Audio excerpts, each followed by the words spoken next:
আরেক কবিরাজের সাম্রাজ্য চাঁপাইনবাবগঞ্জের গোমস্তাপুর থানার পার্বতীপুর ইউনিয়ন। বড় বড় চিকিৎসক আর হাসপাতাল যেখানে রোগীদের ক্ষেত্রে ব্যর্থ, সেখানেই নাকি আফজাল কবিরাজের চিকিৎসার শুরু। ভিজিটও তাই একটু বেশি, ৩০ থেকে ৫০ হাজার টাকা নেন এক একজন রোগীর চিকিৎসা করাতে। ক্লিয়ার করতে গেলে ৩০-৪০ হাজার টাকা খরচ হবে। তো যার যেরকম অবস্থা সে সেরকম খরচ করে।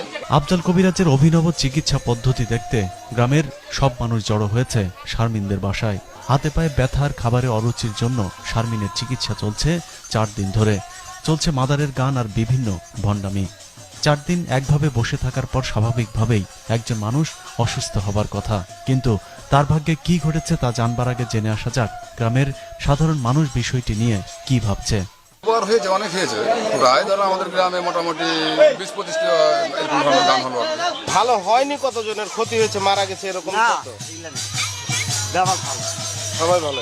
এ তো দেখছি অবাক করার মতো বিষয়। গান গেয়েই মানুষকে সুস্থ করে তুলছে কবিরাজ আফজাল হোসেন, কিন্তু গ্রামের শিক্ষিত সমাজ কি ভাবছে? এখানে সেরকম কোনো ভালো ডাক্তার নাই। ভালো ডাক্তার না থাকার কারণে সব কুসংস্কার জড়িয়ে পড়ছে। কবিরাজের মাদারের গানের বিষয়ে ভিন্ন ভিন্ন মত পাওয়া গেল এলাকায়। দেখা যাক শারমিনের ক্ষেত্রে কোনটি সত্য হয়েছে। ৪ দিন শেষ হবার পর শারমিন আরো অসুস্থ হয়ে পড়ে। দুঃখ আছে। আচ্ছা ঠিক আছে, আমরা গান থামাবো না, গাছি এই তোমরা গাও একটু। কবিরাজ আর এলাকার মানুষের বিশ্বাস এটাই নাকি তার ভালো হবার লক্ষণ। এর কাছে একটা হাওয়া আছে, সেই হাওয়াটা মনে করেন যখন ভর করে তখন এই রোগী কিন্তু লাছার চেষ্টা লাগে। তো আমরা বলি কি যে রোগীকে লাছাবো না, তাও ঝুঁকবে, লাচবে, কানবে, সব রকমই করে রোগী। জানা যায় আফজাল কবিরাজ এলাকায় দীর্ঘদিন ধরে এ ধরনের চিকিৎসা করে যাচ্ছে। তাহলে তো তার চিকিৎসাতে অনেকেরই সুস্থ হবার কথা, কিন্তু কতজন সুস্থ হয়েছেন? ওষুধ খেতে থাকি, ভালো হয় না, ওষুধ কোনো মোটেই ধরে না। তখন এই কবিরাজ ওলাকে ডাক দিলাম।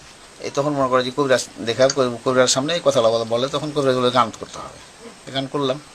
গান করে কি কোনো উপকার হয়েছে? উপকার মারা গেছে। হ্যাঁ, রোগী একটা মারা গেছে আমার কাছে, সেটা দুর্ঘটনায়। চিকিৎসা করে যেমন এই মেয়েটা আর কি, এই মহিলাটা অনেক চিকিৎসা করেছে, কোনো জায়গাতে ফল পায়নি, রাজশাহী থেকে ফেরত এসছে। বড় বড় চিকিৎসকের কথা বলা হলেও গ্রামের দরিদ্র এসব মানুষ কখনোই বিশেষজ্ঞ কোনো চিকিৎসকের শরণাপন্নই হয় না। কোন কোন ডাক্তারের কাছে দেখেছিলেন, কি কি দেখেছেন, তারা কি বলছে? আমাদের পাড়া গ্রামের ডাক্তার, বড় ডাক্তার কাছে নিয়ে যাওয়া হয়নি। আসল ঘটনা হলো এলাকার দরিদ্র জনগোষ্ঠী হাতুড়ের ডাক্তারদের কাছে কিছুদিন বিক্ষিপ্তভাবে চিকিৎসা করানোর পর চলে আসেন আফজালের কাছে, আর কবিরাজ ঝাড়ফুঁকের নামে ভণ্ডামি শেষে পাঠিয়ে দেন ভালো কোনো চিকিৎসকের কাছে। সেখানে ভালো হলেই সব কেরামতি কবিরাজের।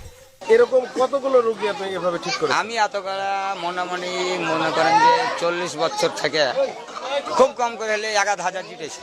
গান করে যায়, তারপর ভালো একটা ডাক্তার দেখায়, চিকিৎসা করায়, ওষুধ খায়, তখন সুস্থ হয়। কিন্তু মানুষ ভাবে যে ওই গান করার জন্যই ভালো হয়ে যায়। বিড়ি বাবা, লাঠি বাবা কিংবা ভণ্ড কবিরাজ, এসবের মূল শক্তি হলো ধর্মীয় অথবা বৈজ্ঞানিক অপব্যাখ্যা। কিন্তু যে ধর্মকে ব্যবহার করে এসব ভণ্ডামি চলছে, সেই ধর্ম বা বিজ্ঞান কি বলে সেটা দেখে আসা যাক। আজকে আমাদের সমাজে ইসলামের যে সঠিক শিক্ষাটা ওটা কিন্তু একটা গোষ্ঠী এখনো এখান থেকে অনেক দূরে। একটা মানুষ যদি আল্লাহ ব্যতীত কাউকে সাজদা করে, সাথে সাথে তার ঈমান চলে যায়। ইসলামের নামে ভণ্ডামি আর কিছু নেই, সব